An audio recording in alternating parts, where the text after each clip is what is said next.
ibadah kepada Allah,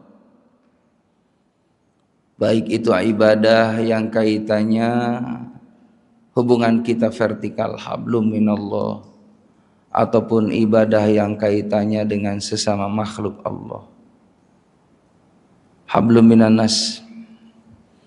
Semoga amal ibadah kita yang kita lakukan Allah Subhanahu wa taala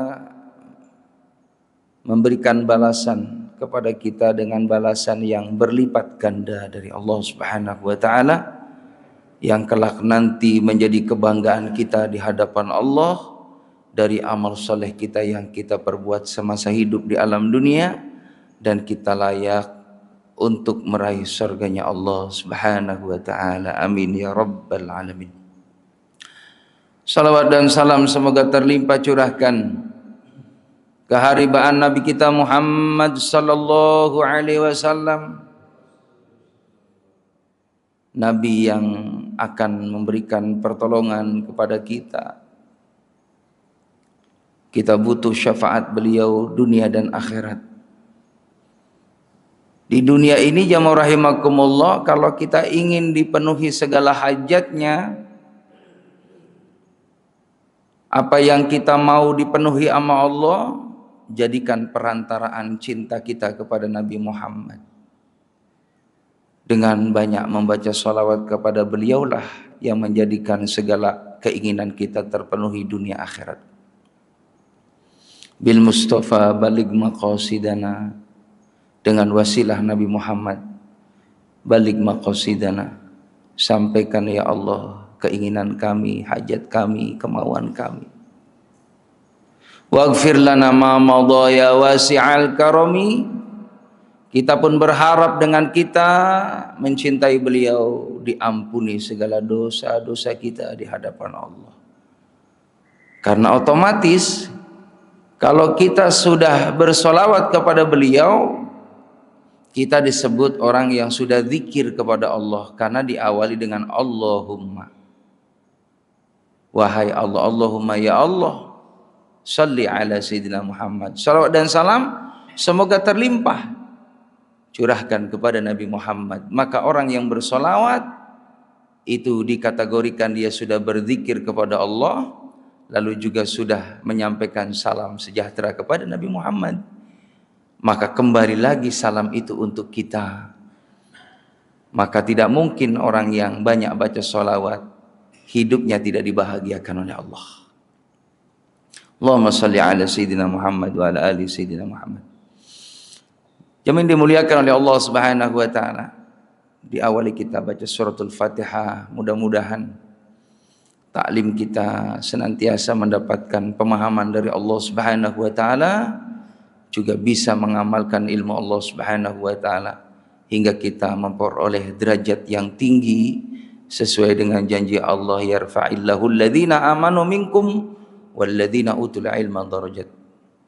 Orang yang beriman, orang yang berilmu itu akan diangkat derajatnya oleh Allah Subhanahu wa taala dunia dan akhirat. Begitupun kita mohon kepada Allah supaya zuriat kita, anak keturunan kita min ahlil ilmi wa min ahlil ibadah.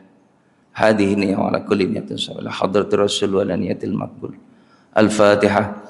A'udzu billahi minasyaitonir rajim. Bismillahirrahmanirrahim. Alhamdulillah rabbil alamin, arrahmanir rahim, maliki yaumiddin. Iyyaka na'budu wa iyyaka nasta'in. Ihdinas siratal mustaqim. Siratal ladzina an'amta 'alaihim ghairil maghdubi 'alaihim waladdallin. Amin. Al-Fatihah itu disebut juga Ummul Quran, induknya Al-Quran.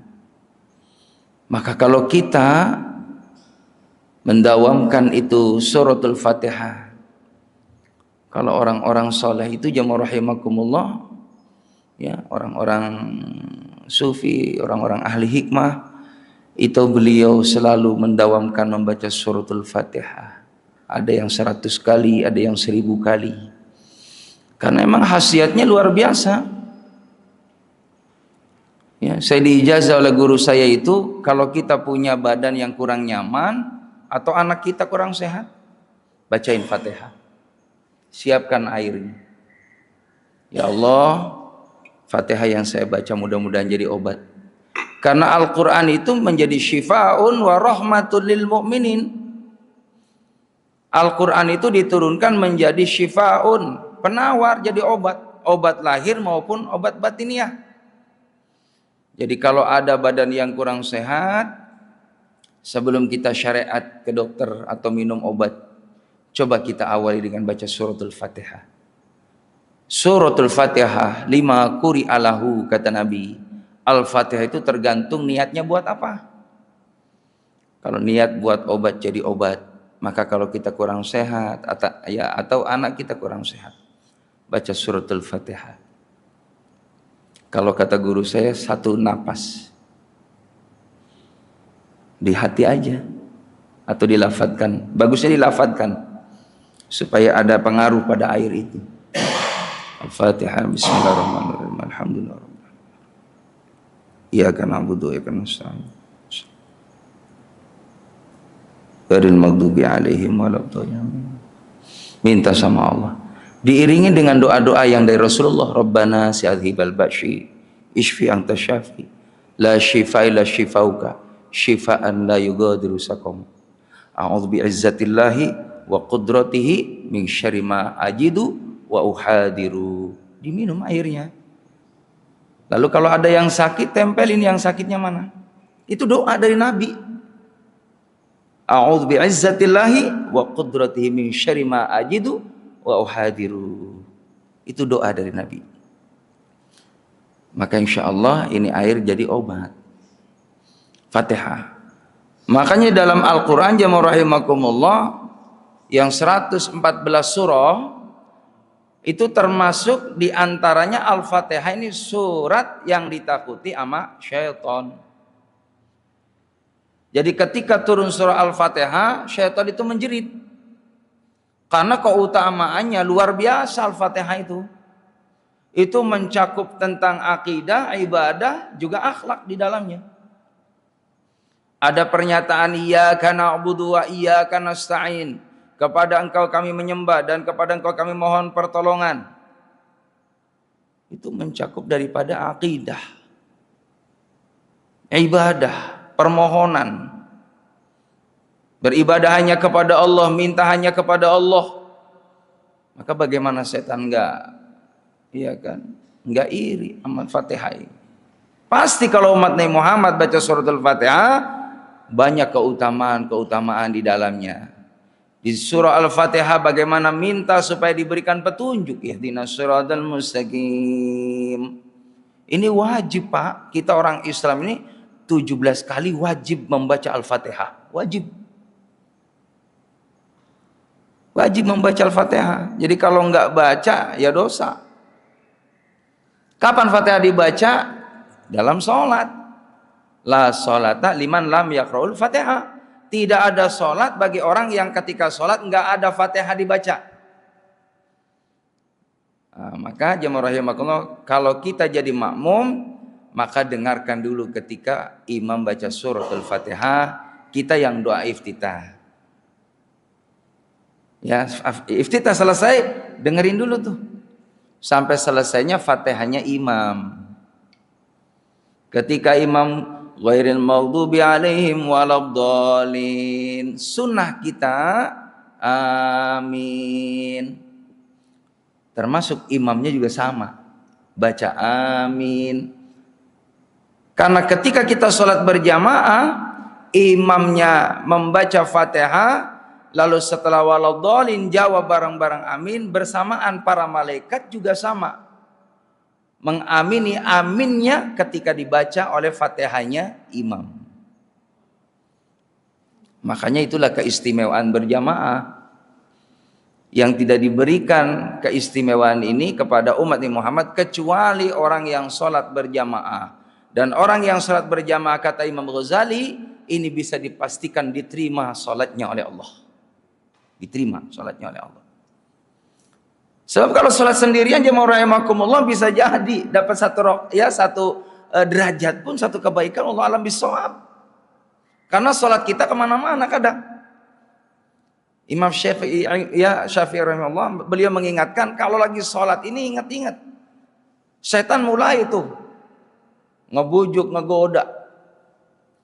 Mulai itu berinteraksi dengan kita supaya tidak khusyuk sholatnya. Digoda sama setan. Makanya lagi sholat sesuatu yang lupa jadi ingat. Ya, lagi sholat sesuatu yang gak gatal jadi gatal. Tuh mata kemana-mana. Makruh Pak kalau sholat kita kemana-mana makruh. Nggak sampai batal, tapi kalau sampai kemana-mana itu batal. Ya sholat mata kita tertuju kepada sejadah. Maka orang yang sholat berjamaah dapat jaminan diterima sholatnya sama Allah. Dalam kitab itu jamaah rahimakumullah, kalau imamnya khusyuk, makmum kurang khusyuk, jadi khusyuk semua. Imam kurang khusyuk, ada ya makmum salah satu khusyuk, semua dinilai khusyuk. Ada imam sama makmum kurang khusyuk semua, tetap dapat pahala dari Allah karena berjamaahnya. Dinilai oleh Allah orang yang ikhlas semuanya. Diterima ibadahnya sama Allah karena banyaknya orang, bisa jadi mewakili salah satu orang yang ikhlas, itulah yang diterima sholat kita di hadapan Allah. Makanya pentingnya berjamaah di situ Pak. Sahabat itu kalau ya ketinggalan jamaah nangis Pak, nangis.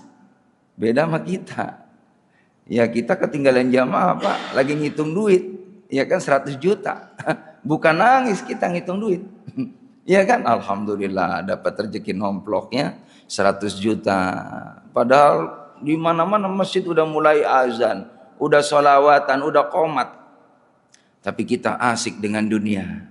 Ini musibah hadirin. Musibah. Sahabat itu kalau ketinggalan berjamaah, inna lillahi wa inna ilaihi rajiun. Musibah. Nah kita nih yang sudah sholat berjamaah, alhamdulillah. Ini orang-orang istimewa. Dipilih sama Allah, tidak semua orang bisa seperti kita. Kesempatan ada, waktu ada, sehat ada. Tapi kenapa dia nggak mampu? Karena tidak dimampukan oleh Allah. Makanya Nabi ketika ibadah banyak nangis, kenapa? Ketika ditanya oleh sahabat, kenapa engkau sering nangis ya Rasulullah? Karena aku bersyukur bisa diberikan kemampuan untuk taat kepada Allah, untuk bisa beribadah kepada Allah. Jadi jamaah yang dimuliakan oleh Allah Subhanahu wa taala.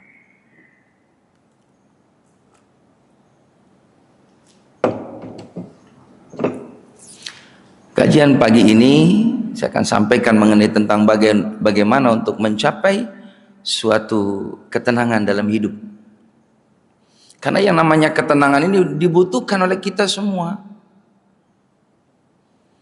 Ya jangankan kita, mohon maaf, hayawan juga butuh tenang itu. Makanya butuh apa? Diberikan tempat yang layak, dikasih makan yang cukup. Demi kelangsungan hidup hayawan tadi. Butuh juga ketenangan, nyaman.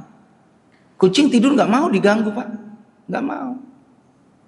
Karena lagi dapat rahmat dari Allah. Kita nggak boleh mengganggu hayawan yang sedang dikasih nikmat oleh Allah Subhanahu wa taala. Bahkan dalam satu keterangan itu, kalau ada hayawan yang sedang menikmati rezeki dari Allah, jangan pernah kita ganggu. Biarin dan nikmatin. Karena Islam itu rahmatan lil alamin. Kasih sayang kepada seluruh alam. Kita diperintahkan oleh Nabi Muhammad bagaimana harus kita perhatiin kalau kita melihara hayawan, harus kita penuhi haknya. Kasih makan secukupnya. Zalim kita kalau punya hayawan, kita senang ya ngerawatnya, senang daripada meliharanya, tapi nggak mau ngerawat, nggak mau diperhatiin hak-haknya, itu zalim. Boleh kita melihara burung, kasih makan pagi, kasih mandi, supaya nggak zalim. Nah kalau Umar dulu kenapa ada seorang yang ngejual burung, ya kan? Umar ketemu nih sama orang yang jual burung nih di kandang, banyak banget Pak. Maka kata Umar, bolehkah aku beli burung semua ini? Boleh wahai Umar. Ketika dibeli dilepas sama Umar. Karena beda, ya kan? Kalau dijual itu kan ada tadi cari keuntungan komersil. Tapi kalau memelihara boleh kata ulama, boleh. Yang penting diperhatiin. Syukur-syukur ada jodohnya, ada pasangannya. Karena makhluk biologis butuh juga. Boleh syukur-syukur beranak. Ya, menguntungkan kita juga Pak kalau kita melihara burung apa tuh? Darat. Ya kan? Yang penting nyaman, tempatnya di mana, lokasinya biar aman. Ya kan, silakan. Kita ambil manfaatnya burungnya tadi itu, ya telurnya. Yang penting yang nyaman, yang benar-benar strategis, di mana yang tidak mengganggu. Boleh. Jaga kebersihannya, dirawat kebersihannya. Jangan mengganggu orang lain. Yang kurang bagus itu kan mengganggu orang lain. Asal-asal kita bikin kandang di pojok rumah tetangga. Iya kan? Ini kotorannya kemana-mana. Tapi kalau kita mohon maaf punya lahan yang luas, apalagi punya pekarangan, ya kan, untuk mengembangbiakan gitu kan, hayawan yang tadi produktif, yang bisa memberikan penghasilan buat kita, nggak masalah. Ternak burung, ternak ayam gitu kan, manfaatnya diberikan kepada orang lain. Apalagi syukur-syukur kita bisa tadi menjadi orang yang membuka lapangan pekerjaan, sampai bisa zakat, ya kan, bisa infak, bisa sedekah.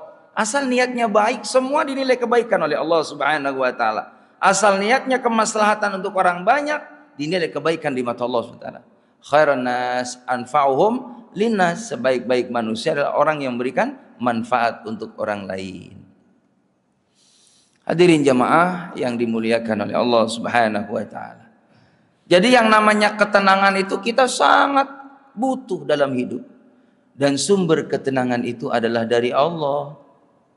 Alladzi anzala sakinata fi qulubil mu'minin. Allah Subhanahu wa taala yang menurunkan ketenangan pada hatinya orang yang beriman. Makanya bisa kita rasakan kalau kita sedang taqarrub kepada Allah, sedang beribadah kepada Allah, Bapak bisa rasain deh. Kalau lagi sholat Pak, enak, tenang jiwa. Sebab ketenangan itu kaitannya dengan jiwa. Kesenangan itu dengan nafsu. Ya. Makanya senang belum tentu tenang. Tapi kalau udah tenang bisa jadi dia dapat senang. Ketenangan itu adalah konsumsi daripada rohaniah kita. Adanya di kolbu kita. Siapa yang memberikan ketenangan? Mutlak dari Allah. Makanya jamaah rahimakumullah, bohong dikatakan orang yang dia tidak ibadah sama Allah, katanya hidup saya tenang. Bohong. Enggak bakal tenang. Walaupun duit banyak, rumahnya megah, mobilnya mewah gitu kan. Uangnya berlipat-lipat, uangnya banyak disimpan di bank, kalau dia tinggal ibadah kepada Allah, enggak mau mengabdikan dirinya kepada Allah, enggak mungkin Allah kasih ketenangan, karena mutlak sumber ketenangan yang ngedatengin Allah. Makanya kita bisa lihat Pak, mohon maaf, orang-orang yang hidupnya sederhana, Allahu Akbar, cuman hanya jualan mainan anak-anak di sekolah Pak, rumahnya ngontrak. Tapi di saat ada suara azan kumandang di masjid, maka sang bapak tadi mengemas-kemas itu, jualan-jualan mainan anak-anak dikemas, dimasukkan ke kotaknya, lalu ditaruh di tempatnya, dia berangkat ke masjid, bersyukur kepada Allah Subhanahu wa taala atas dikasih karunia nikmat rezeki dengan wasilah tadi jualan mainan anak-anak. Tapi ibadah prioritas. Nggak mau ketinggalan yang namanya sholat berjamaah pada takbiratul ulanya imam, nggak mau dia. Karena ini panggilan yang utama, ibadah yang paling utama. Dia sholat dengan imam di masjid, sholat berjamaah, karena dapat keuntungan 27 derajat. Akhirat dia pasti dapat di hadapan Allah. Keberkahan pasti dia dapat di dunia, ketenangan jiwa pasti dia dapat. Barakallah. Ya. Waalaikumsalam wabarakatuh. Ahlan wa sahlan bi hudurikum Pak Ustadz Hanif, barakallahu fik. Jamaah rahimakumullah. Sang bapak tadi habis sholat, ya habis azan, di awal dengan qobliyah zuhur. Jadi qobliyah zuhur itu 4 rakaat. Salam 2 salam. Usolli sunat adzuhri rakaat ini qobliyatan lillahi ta'ala. Kalau ada waktu silakan 4 rakaat. 2 salam. Itu namanya sunnah muakkad. Jadi dalam sunnah itu ada muakkad, ada ghairu muakkad. Jadi zuhur boleh ada waktu 4 rakaat boleh, 2 salam. Qobliyah. Kalau ba'diyah zuhur itu ghairu muakkad. Mau dikerjain boleh, enggak pun enggak apa-apa. Nah, kalau asar ghairu muakkad, qobliyahnya, asarnya enggak ada ba'diyah. Kalau maghrib ghairu muakkadnya qobliyah, muakkadnya ba'diyah. Kalau isya itu awalnya qobliyahnya itu ghairu muakkad, ba'diyahnya muakkad. Kalau subuh hanya qobliyah subuh itu muakkad. Jadi mau pakai muakkad ghairu muakkad dilengkapi dipakai semua dapat pahala dari Allah. Buat nutupin kekurangan dari sholat fardu kita. Jamaah rahimakumullah, maka seorang bapak tadi habis sholat qobliyah, sholat jamaah di masjid, dilanjutkan ba'diyah, ada waktu sang bapak tadi melakukan sholat hajat, sholat taubat, boleh. Kalau sholat hajat kapan aja Pak?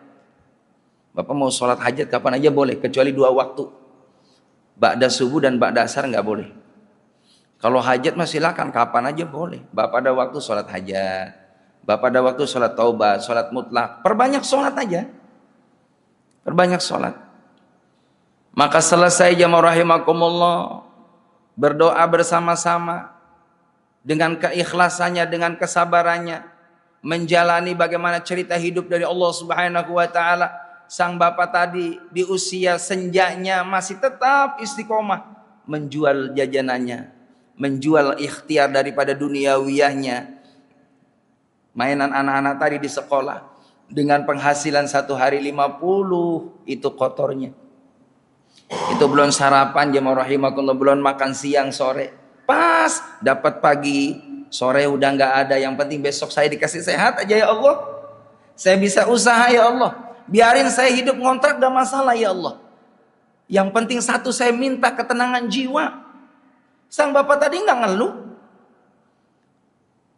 Dia minta ya Allah, nasaluka nafsan mutmainah, ya Allah kasih aku jiwa yang tenang. Tu'minu biliqaika. Aku yakin ya Allah suatu saat aku bertemu dengan Engkau.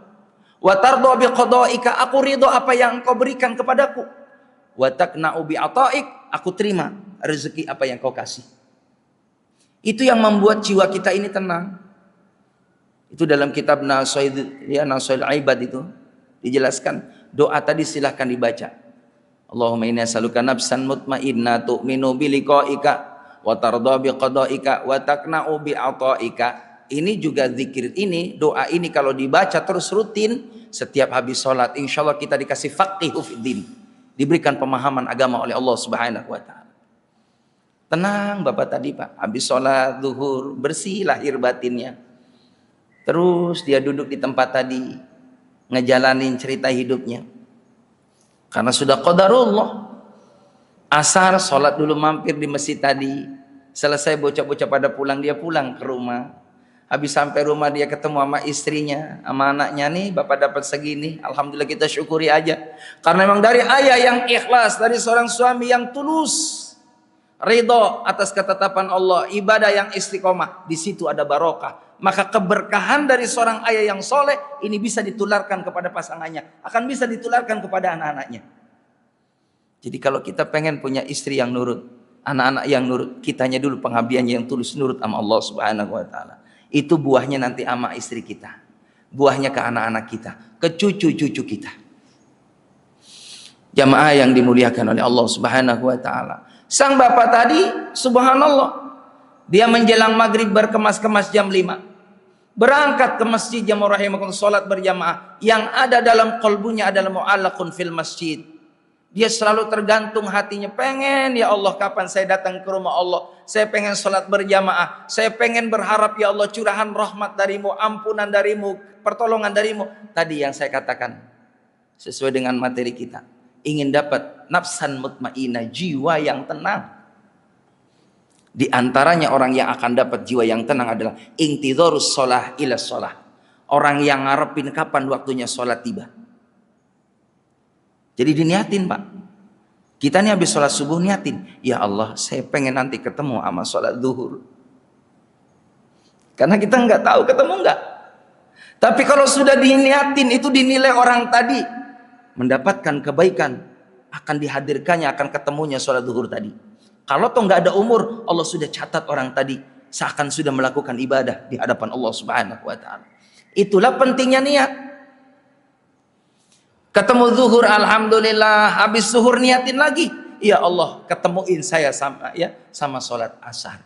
Kan kita ini mohon maaf, hidup ini sebenarnya nunggu apa? Dari sholat ke sholat kita ini. Kematian itu diapit dari sholat ke sholat. Bisa jadi habis sholat, ya kan, subuh, manusia itu mati, ya kan? Bisa jadi habis sholat zuhur mati. Nah kalau kita di sela-sela itu sudah disempurnakan 5 waktu, Allahu Akbar. Kayaknya pantas kalau kita minta, ya Allah, rahmataka arju ya Allah, aku minta rahmatmu ya Allah. Kayaknya kalau nggak dikasih rahmat nggak mungkin. Wong dia dekat sama Allah, pasti dikasih rahmat oleh Allah. Itulah pentingnya kita terus sibukkan dengan amal kebaikan. Hadirin jamaah yang dimuliakan oleh Allah Subhanahu wa taala, maka orang yang punya jiwa yang tenang adalah orang yang membesarkan hanya satu, dialah Allahu Akbar. Allah Maha Besar. Langit bumi punya Allah, surga neraka punya Allah. Jaminan rezeki itu Allah yang ngatur. Mau diluasin rezekinya Allah, mau disempitin yang ngatur rezeki Allah. Yang ngasih sehat Allah, yang ngasih sakit Allah. Kita dikasih sehat ini hadirin, Masya Allah, luar biasa.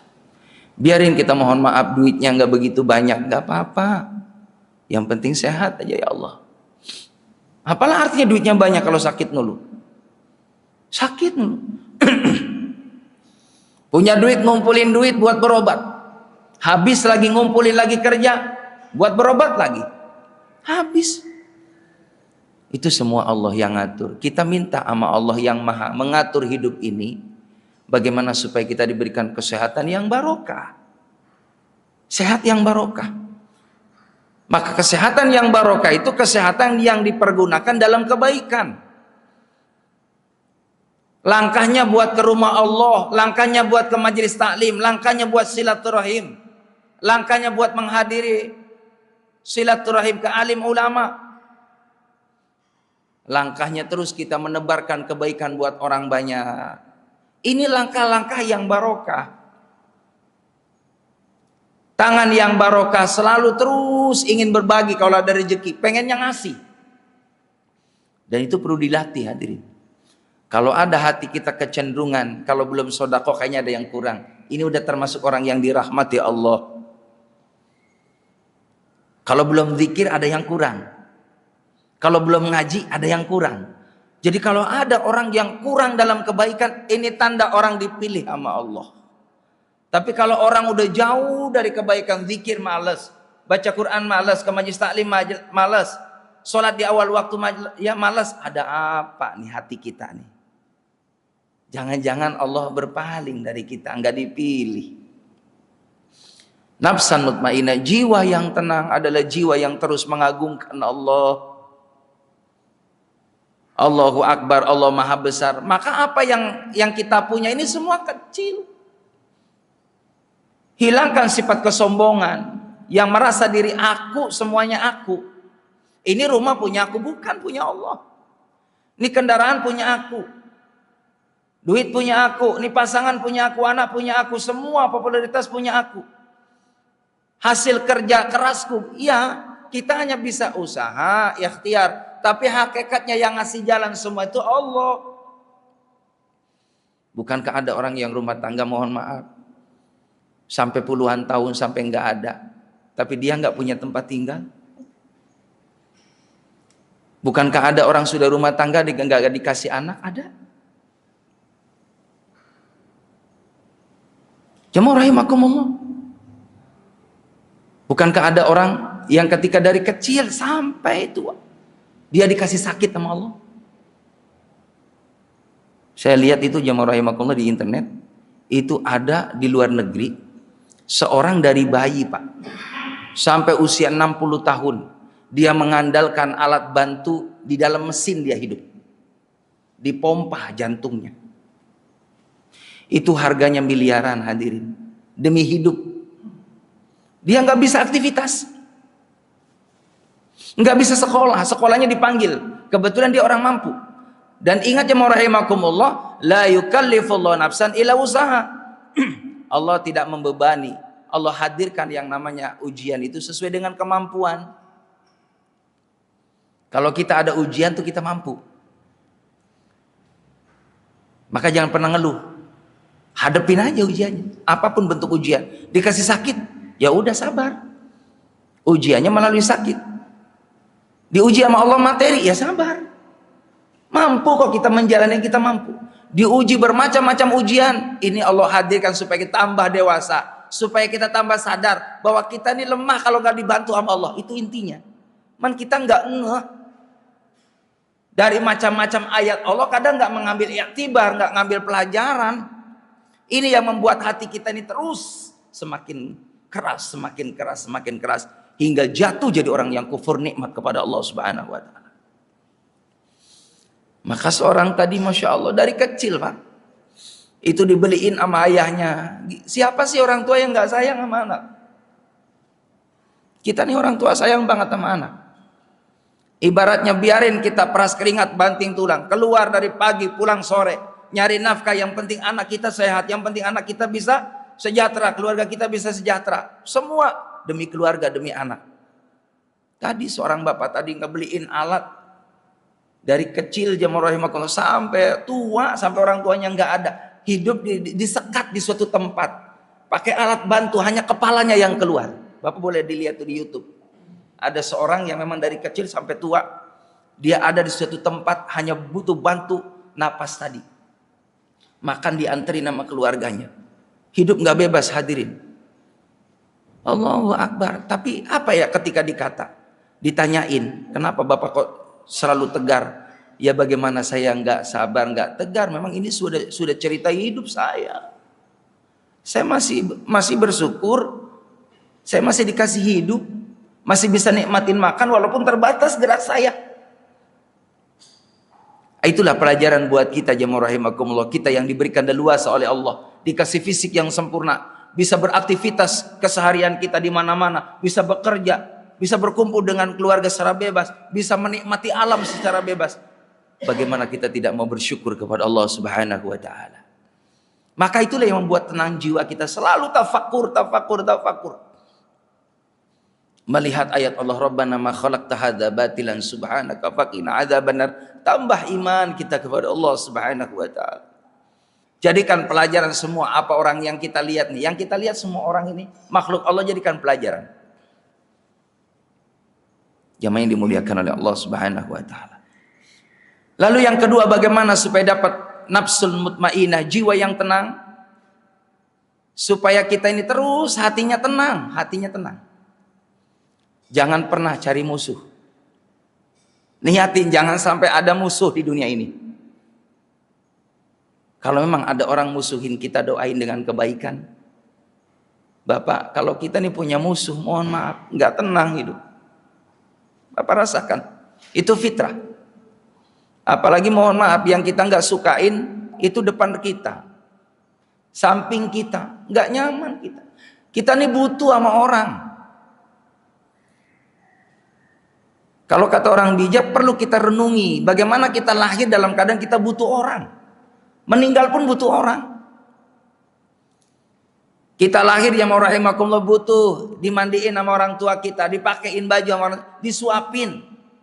Dalam keadaan uryanun, kita telanjang lahir, nggak punya apa-apa. Lemah kita lahir, butuh bantuan dari orang lain. Sampai mati pun kita bakal butuh sama orang lain. Terutama tetangga hadirin. Tetangga itu saudara kita.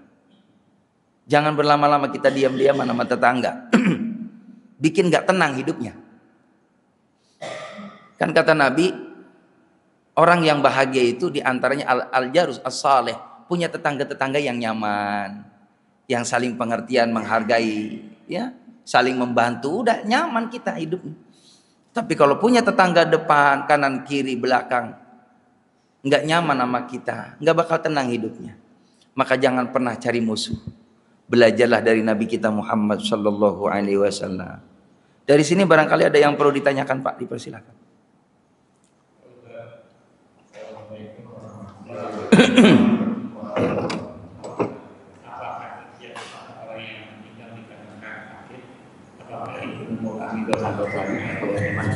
Ya, betul.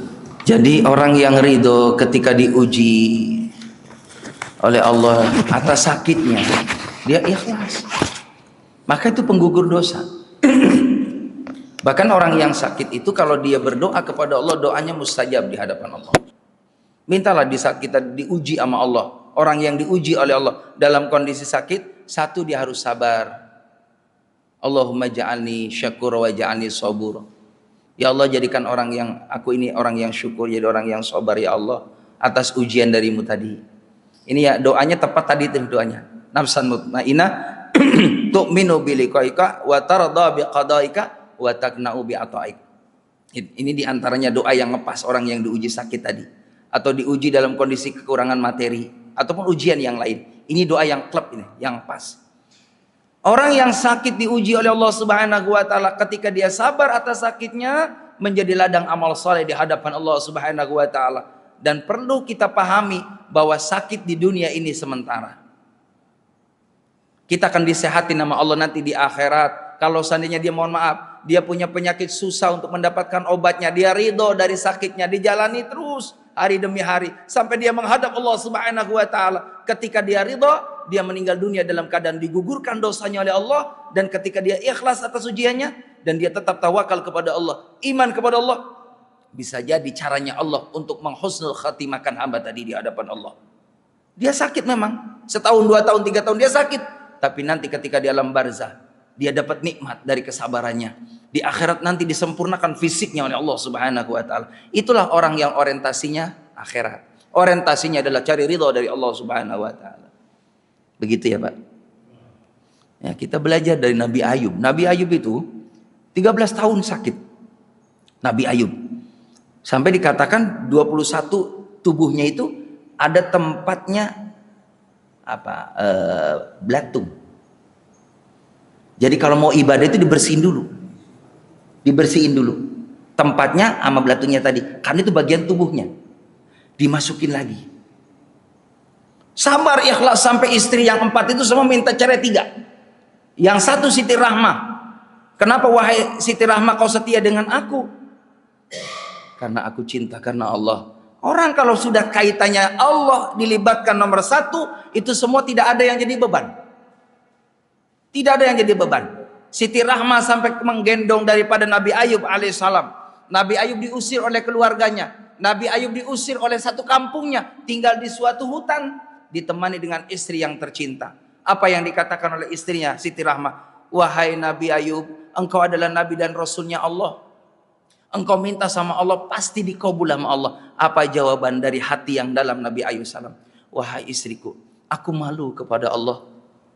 Aku ingin jadi orang yang sabar. Kalau kita bandingin sehat sama sakit, banyakkan sehat ketimbang sakit. Wahai istriku, tahunan aku sehat, baru 13 tahun aku sakit, masa ngeluh sama Allah. Maka jemaah dengan kesabarannya Nabi Ayub diperintahkan sama Allah, ya Ayub, hentakkan kakimu. Atas izin Allah keluarlah air. Lalu buat mandi Nabi Ayub alaihissalam. Akhirnya sembuh seketika jemaah rahimakumullah. Setelah sembuh, apa yang Allah berikan hadiah bagi orang yang sabar. Nabi Ayub disempurnakan fisiknya oleh Allah, lebih muda, lebih tampan dari yang sebelumnya. Lalu lagi dikayakan oleh Allah Subhanahu wa taala, hartanya berlimpah ruah Nabi Ayub alaihissalam. Sehingga istri 3 itu udah balik lagi, Pak. Pengen minta dinikah lagi. Tapi tadi Allah lebih paham orang yang tidak tulus karena Allah. Maka Nabi Ayub tetap satu memilih Siti Rahmah. Makanya jemaah rahimakumullah, artinya dalam cerita ini kalau kita sabar, itu endingnya adalah senang. Orang setiap diuji itu biasanya mau naik pangkat, naik derajat. Jadi Bapak kalau pengen senang, jemaah rahimakumullah, apapun yang kita terima jadi cerita hidup ini, yuk kita terima aja. Apapun itu bentuk ujiannya. Jangan pernah ngeluh, jalanin, di balik kesulitan ada kemudahan, di balik orang yang kesabaran pasti ada keberuntungan bagi dia. Innallaha ma'as sabirin. Kalau kata ulama, di situ ada ma'iyallah, kebersamaan dia dengan Allah. Kalau sudah bersama dengan Allah, nggak mungkin nggak bakal disenengin akhirnya. Mungkin itu saja hadirin ya, yang dapat saya sampaikan karena sudah 1 jam ya, jadi selama udah 1 jam aja ya Pak ya. Itu saja, kita tutup dengan doa kifaratul majlis. Subhanakallahumma bihamdika asyhadu an la ilaha illa anta astaghfiruka wa atubu ilaik. Alhamdulillah rabbil alamin. Demikian, assalamualaikum warahmatullahi wabarakatuh.